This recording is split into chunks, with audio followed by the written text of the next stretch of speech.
tant que directeur artistique, on a la responsabilité des principes maquettes pour tous les ouvrages et de la création et de l'exécution des couvertures jusqu'au rendu des fichiers.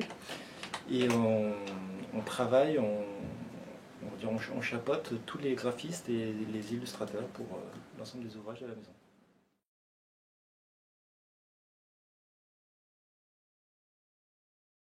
Alors, assez rapidement, j'ai voulu me diriger vers les métiers de l'art appliqué. Donc, je suis allé vers un bac d'art appliqué, 3 ans.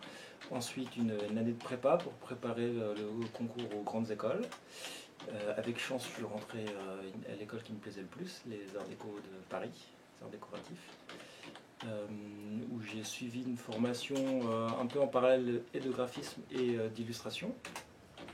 À la fin de ce parcours, c'est par le biais d'un stage, avec l'envie de découvrir le monde de l'édition, où je suis rentré en stage ici, aux éditions Hatier, et voilà, concours de circonstances heureux, j'ai fini ici, au poste de directeur artistique dans un premier temps junior, puis adjoint, qui est mon poste actuel.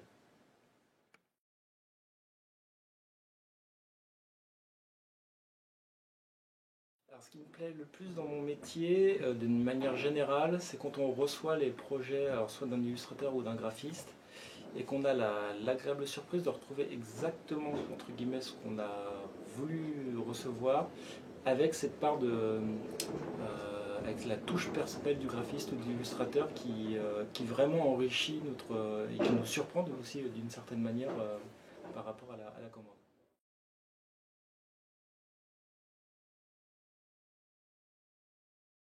Alors mon meilleur souvenir, c'est peut-être quasiment au tout début de mon contrat ici, où j'ai eu le plaisir le projet m'a amené à commander une illustration à une illustratrice que j'aimais beaucoup quand j'étais étudiant.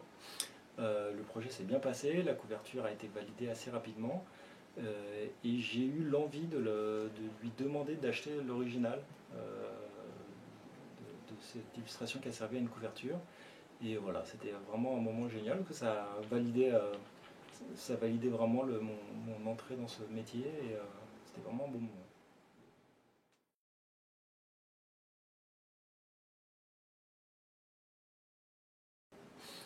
Alors, pour quelqu'un qui aimerait être directeur artistique, il faut évidemment faire des écoles d'art appliqué. En général, on fait ses études parce on est motivé soit par le dessin ou par le graphisme. Et en tout cas, ce qu'il faut, c'est continuer le plus longtemps possible à faire ses études, à se renseigner à droite à gauche, avoir un maximum d'exposition, de se renseigner de tout, toujours continuer à garder cette curiosité, parce que c'est vraiment ça le moteur, enfin la force d'un directeur artistique, c'est d'être en permanence ancré dans ce qui existe